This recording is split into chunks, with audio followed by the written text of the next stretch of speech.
Hey Pookies, we need to have a serious talk. On my last video where I was asking a man to basically buy me another dresser because mine is broken, I got a lot of comments of women being like, if you're not sleeping with him, if he can't come into your home, then why do you feel entitled to ask him to do something for you? Which is basically saying if you don't let him sleep with you, you shouldn't be asking for anything. And I want to tell you something. That is a very misogynistic way of thinking. You sound no better than a man. To have this thinking that you are not allowed to ask for anything from a man unless you're spreading your legs from him is very detrimental, and I'm going to pray for you. If you think the only thing your coochie is worth is a $200 dresser, you need to seek therapy before TikTok. You don't have to do anything, ever. You don't owe a man anything, ever. And you cannot approach insanity with reason or common sense. They do not respond to that. They don't have any of that. A man is always going to do what's best for him at any point in time, no matter what, whether he has to manipulate it or whether he just comes out and says it. So to apply some kind of morality and ethical behavior to a man who will never apply that to you is crazy. You need to approach audacity with even more audacity. Every man is not the same. I have men on my roster that I don't have to have these conversations with because I don't have to act like this to them, because they have common sense and they are men who are deserving of respect. They are deserving from caring, adoration, quiet as it's kept. Regardless of what y'all see on social media, I cook for men. I will go over to the house and fold their clothes. For men who actually deserve it, who give me peace, who give me adoration, who provide and protect, I do things for them because I care about them. But the ones like the one in my video, I have nothing for them but chaos and my ass to kiss. You're saying don't ask a man for anything unless you're sleeping with him, as if your coochie is worth a $200 dresser or a $300 steak 48 meal or a $100 pair of shoes. If that's what your coochie is worth, what is your time worth? Must be zero. Must be nothing. My time is also valuable. My effort is also valuable. My presence is also valuable. So I charge for that too before we even get to the coochie, okay? You have been taught and brainwashed by the patriarchy that in order to be treated well, in order to be treated like a woman, to be provided for, to be cared for, you must first open your legs. And that is not true. That is never going to be true. You don't have to give him anything to get anything. And don't accept any gifts that require you to have to open your legs, or any men in your life that their presence and their generosity is dependent on how well you please them. No, bye. Unless that's what you're into, because I don't shame. Do you, boo? I understand. I also want to say that what you accept now is what you will get later. If you're dating a man right now and he's not providing and he's not taking you on dates and he's not doing these things, why do you think he's going to automatically start doing it after you get married? That's not how that works. If you let it slide now, you're going to be letting it slide forever. And I always tell girls, your standard is your standard. My standard is he needs to be a provider and he needs to have enough money to provide for both of us. But your standard could be like, oh, I just want a man that's super romantic, that's super thoughtful, that thinks of me all the time, and I'm not going to take any less than that. That's no different than me saying that I want a man that gives me money when I ask for it. It's just different standards, different boundaries. Set your own boundaries and stick to them. This video is getting really long, but I just want to say that whatever it is that your standard is for you, you keep that. And when they try to give you less, you tell them to kiss your ass and go to hell. And that's just that on that. The moment that you start making excuses and you start accepting less is the moment you're never going to get more. So keep that in mind, and never tell a woman that she shouldn't be asking for stuff unless she does A, B, and C, because you sound just like a man. Hi, Pookies. So the man that found my TikTok videos texted me again today. He said, honestly, watching you talk about how you just post videos about using men for money is very sad, and it shows you're not a genuine person. Just another hoe cosplaying as a woman. You sound like a 304. For those who don't know what a 304 is, that's a P-toot. Okay? I guess he thought he ate me up. I give him a B+. That was pretty good. I responded, I said, I've literally told men to die in my videos, and the only thing you're worried about is me asking them for money. The jokes really write themselves. A man's worst fear is having to be held to the standards of better men. Am I wrong? I'm wrong? So me telling them to jump into a bridge, that didn't piss you off. But me asking them for money? Oh, now I'm a witch. Okay. He said, it's embarrassed to me because all my friends have seen your video. I think he meant to say it's embarrassing to him that all his friends have seen my videos. I said worrying about your friends' opinions when none of them have a girlfriend or a hairline is crazy behavior. I think they should be more embarrassed about their appearance, their bank account, their lack of education. There's a lot of things that they should be embarrassed about, but my videos ain't one of them, okay? He said, all my friends talk to beautiful and respectful women. I said, did your friends tell you to say that? Your friends are built like jive turkeys. I've seen them. I know that they don't have no bitch. He said, what do you have to offer to a high value man besides coochie? I said, this is why it's important to have fathers in the household. Because like, who even said you were a high value man? Just because you got some money? Just because you got a little bit of money, a little bit of cash, that makes you high value? No, that makes you a high value target for me. He said, how much money to see you again? Name a price. I said 600. He said, okay, what day I can bring cash? I said, gotcha. These messages are being monitored by the Mecklenburg County Police Department. Any mentions of illegal activity or solicitation will be prosecuted to the fullest extent of the law.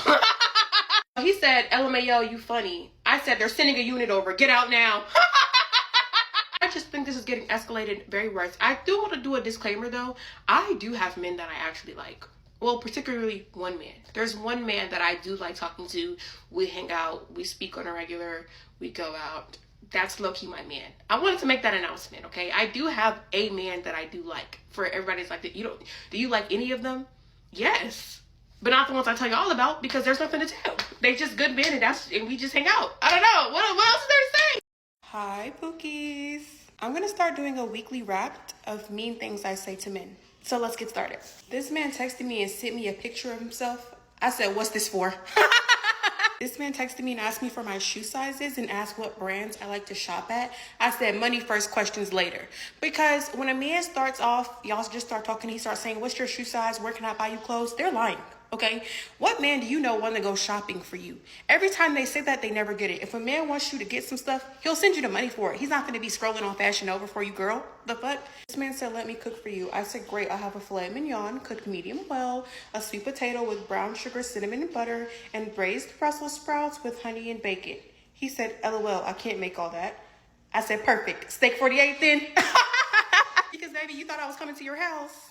What's up with that? Why do they always want you to come to their house? Like, if I wanted some bullshit, I would have took my ass to Burger King. Okay, I don't want none of that bullshit you got up in there. This man texted me and said, do you want to see me today? I said, no. Because if it's an option, I choose not to. But thanks for the offer. This man texted me and said, Grand Risings, Queen. I said, I'm calling 911. Let me tell you something. I don't know when y'all start saying this or what the hell that means, but it's real weird and corny. Don't be texting me no Grand Risings like you're 56 years old. Bye, ho. I don't want to hear that. And you will be immediately blocked next time. Let's put this as a PSA. Don't grand nothing, loser. This man texted me and asked me what I was doing, and I said, oh, nothing, out getting dinner. And he said, hopefully not with another guy. I said, how did you know? Because actually, yes, I am. Wow, how perceptive of you. Yeah. Anyways, let me know if y'all want me to do these once a week because, I don't know, I've really been on a roll lately. I don't know. Maybe it's because I've been hungry as hell because I'm on this diet, but I have been on a roll lately. So he cheated. Now what? Hi, Pookies. This is my presentation on what to do after your man cheats. The first thing they're going to say is leave him. And I think you should. I think you should obviously leave a man that cheats on you. You don't deserve that, sister. Okay? But if you're one of those girls who are like, I'm not ready to. I don't think I can leave him right now. I just really need to get myself together before I leave him, blah, blah, blah, blah. Here's what you should do in the meantime, okay? So first of all, what you have right now is called leverage. You can basically do whatever you want to do for the next, 5 years, as long as you're willing to hold it over his head, okay? Every time he calls you out on something, you start crying. You said, it's because you cheated on me. I haven't been the same since, blah, blah, blah, blah, blah, okay? Now you have leverage because he can't call you out on anything because he cheated on you. So say you want to take his wallet, go on a vacation, okay? Dubai, Bali, you know what I'm saying? Anywhere you want to go, Rio. And he calls you and you're like, where are you at? I'm at the airport. I'm going on a trip. And he says, well, where did you get the money? From your credit card. What's he going to say? I'm going to say, I needed a trip to get my mind off the fact that you cheated on me. Okay, yeah. What's he going to say now? Nothing. Okay, say you wanted to go to Ashley Furniture, Home Store, whatever, Home Goods, redecorate his whole apartment so that you can feel more comfortable there. What's he going to say about that? Nothing. To ask, say, you know what? Every time I turn a corner in here, it just reminds me of the fact that you have this bitch in this house. And we need to really redecorate so I can get my mind off of this and get out of the space that we're in right now so that we can fix our relationship. And now you have his credit card, and now you're at Ashley Furniture Home Store getting new furniture, okay? Say you wanted to get rid of all his friends, right? You can just say, hey, like, I feel like the reason that this happened is because of your friends. I think that they're bad influences on you. And in order for us to be together and for us to move forward, you're going to have to stop hanging out with them as much. Boom. Now you got rid of his raggedy ass, broke ass friends. Or say you wanted a new car, perhaps a G-Wagon. I hear those are really popular these days. You have the leverage. You say, well, I've just really been depressed lately. And you know what I'm saying? I think maybe just getting a new car would make me feel better, give me something to look forward to every day, looking forward to driving it. And I think that would just improve our relationship. You know what I'm saying? What's he going to say? I can't get you a new car? Then you go, I bet you would have got that bitch another car. And boom, just like that, new car. Or you say, well, the bitch you cheated on me with is driving around in a nice Mercedes Benz. You don't think I deserve that? Clock it, okay? All right, say you want to get rid of his raggedy ass mama that's enabling him. Every time you call her, she on the phone talk about something. Just hang in there, baby. He's a good man. He's a good man. Stop looking at his phone. You keep hurting your feelings. If you don't like my son, go be with somebody else who's always in y'all damn business. Every time you're talking to your man, she on the phone in the background talking about, just leave her, Jason. Yeah, this is a good time to get rid of her too. Say, hey, you know, I think your mother's influence on our relationship is really starting to put a damper on my mood. In order for us to move forward, you're going to have to stop caring so much about your mother's opinion. Okay? Yeah, and that's how you get rid of her, okay? Or if you don't want to do any of that, what you now have is leverage to cheat back. Okay? You could just cheat back because actually when he cheats, then you cheats. You did not cheat, okay? What this is called is reciprocity, okay? He just gave you a free pass to go text that ex that you've been missing for the last few years, okay? And when he calls you out on it, you say, well, now we're even, okay? I felt like in order for our relationship to move forward, we had to be on an even playing ground. And so I felt like since you did it, that means that we are allowed to date other people. So I went and dated other people. For this to work, when he tells you he cheated, what you must be is calm. You have to be like, oh, you know, I completely understand. I completely understand. And then while he's talking, apologizing, you're on the phone texting your ex. That NFL player that's been in your inbox for the last 2 years, you're texting him, you know, actually, I would like a free trip to Miami. Fly me out. You know what I'm saying? You're speaking, his daddy who been trying to swing the block on you, you say, how about we get lunch, you know? And then when he finds out, don't tell him. But when he finds out, you say, well, I thought that's what we were doing. I didn't realize this would be a problem, being that you did it. I forgave you. Now you have to forgive me. So this is the lesson of what you want to do. If your man cheats on you and you don't want to leave him, I say leave him. But if you're going to stay, this is all the options that are available to you. Have a nice day. There are some things that I do on dates just for the sole purpose of fucking with them.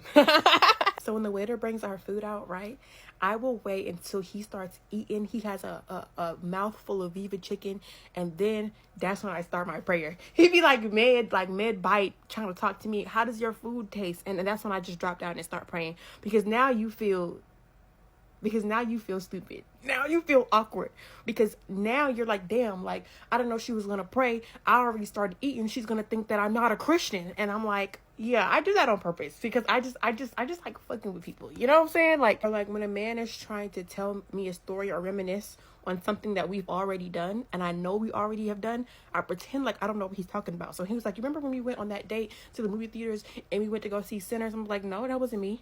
And he'd be like, yeah, that was you. Remember I picked you up from your house? That was last weekend. And I'd be like, no, I think the wrong bitch. That's another bitch. Who did you take to go see Sinners? Whole time, it was me. Like, every time they compliment me, I will, like, make them explain themselves. Like, when they'll be like, oh, like, I just really think you're so pretty. What's so pretty about me? Or, like, where they're like, oh, like, I just really like your eyes. Why do you like them? I just like to fuck with them. Like, I make them explain themselves. The look on their face when they're like, oh, well, I just, yeah, you're my bitch. Or I just straight up lie. Like, I would just make things up. They would ask, what's your name? My name is Jessica. Where are you from? Trinidad. Like, I just completely lied. What do you do for a living? I'm a nurse. I'm a paralegal. How many kids do you have? 7. How old are you? 19. I just throw things out there because, like, if I know this isn't going to work out, there's no need for you to know my real information, boy. If they're, like, way too cocky, I just say things to humble them. Like, I'll be like, oh, like, I really love that hairstyle. My little brother has the same hairstyle. I don't even have a little brother. I feel like life is too short. You need to tell him to go to hell today. You don't even know if you're going to be here tomorrow, sis. What if he dies without him knowing that you hate him? What if you die and you never told your ops that they're losers? I sit back sometimes and I think, you know, I'm 24, okay? And you are sitting right there and you're thinking, I'm 25, I'm 26, I'm 30, I'm 32, I'm 35, I'm 40. You're still young. You know what I'm saying? You're still young and hot, and these are your best years. They start going down once you get 45, 50. Then you start going down. Not to say that you're still not a bad bitch. I didn't say that. I never said that. Don't put those words in my mouth. I'm just saying, you don't want to wake up one day and be like, you know what? I let them get away with too much. I was too quiet. Ow. If you're 50 years old right now and you never told the nigga that his daddy is ugly and he looks just like him, today's your day. Okay? Today is the day that you start taking back your power. A man can't get nothing from me but a hard time. No, seriously though, I think you should go where you're loved. And where you're not loved, set it on fire. They don't deserve your peace, babe. Goodbye. Hi, Pookies. I get DMs all day of men telling me I'm ugly and fat since my videos got on the For You page. Obviously, that's not true. But what we're not going to do is do that on my own phone or my own iPad. I was talking to this guy, and then we got on the subject of my weight loss. Oh my God, is that the thunder? So he asked me how much weight I had lost, and I was like, yeah, I've lost about 50 pounds. He then said, 20 more pounds and you'd be perfect, for real. I said, you know you don't fucked up, right? He said, huh? I said, I wish you hadn't said that. He said, no disrespect. You already bad, but you'd look badder if you did. I said, let me start by saying your opinion is as useless to me as a wallet is to you. Commenting on my weight when it looks like you season your throat before you go to sleep is insane work. You gigantic whale, how dare you? If I lose 20 pounds, will you grow 20 strands of hair? That may be just enough to cover up the bald spots in your beard, Patchy the Pirate. You're built like a computer monitor, but want to lecture me about my weight? You have the physique of a 70-year-old man that drank all his damn life. And don't get me started on your breath. You smell like you're hiding salmon patties under your tongue. Is it halitosis or did something crawl in there and die? Body shaming me is crazy. At least I'm working on my weight. What's your excuse, Big Papa? That was about 15 minutes ago, and I haven't gotten a response, although I know he did read it because it said it was read. Bitch, who do you think you are, loser? Have you lost your fucking mind? I think he was trying to lower my confidence so that it would be easy to get me. But my confidence could be under the fucking ground in the center of the earth, and I still wouldn't take you serious, Notorious B.I.G. I don't really care about a man being big. I mean, being big is just, you big, okay, cool. That don't have nothing to do with me. But opening your mouth to say I need to lose weight when you're built like a globe, absolutely the fuck not. I don't care if I weighed 1,700 pounds. Watch your mouth, okay? Watch your mouth. What if he's not fine whatsoever, but his values are top tier? I don't care what a man look like. Look, I don't even go for fine shit. Like, they be so stuck in their head about themselves. Like, I don't have time to waste on fine shit. Like, honestly, that's the worst thing you could do is looking for a man that's 6'5", pretty, I don't know, pretty teeth. I like my man with stomachs and glasses, bald heads, and a thick accent that nobody can understand. I don't go for fine shit. I need to find the money. That fine shit is the money. The money is fine shit. Okay, I don't need the rest of that shit. All a fine man is gonna do is abuse you and use you and go find somebody else. No, thank you. You need something to look at? Yeah, Chanel. That's something to look at. The purses in your closet. If you're trying to find a man that's rich and looks good, you're gonna be looking for a while. He's out there, but you're gonna be looking for a while. Don't waste your time.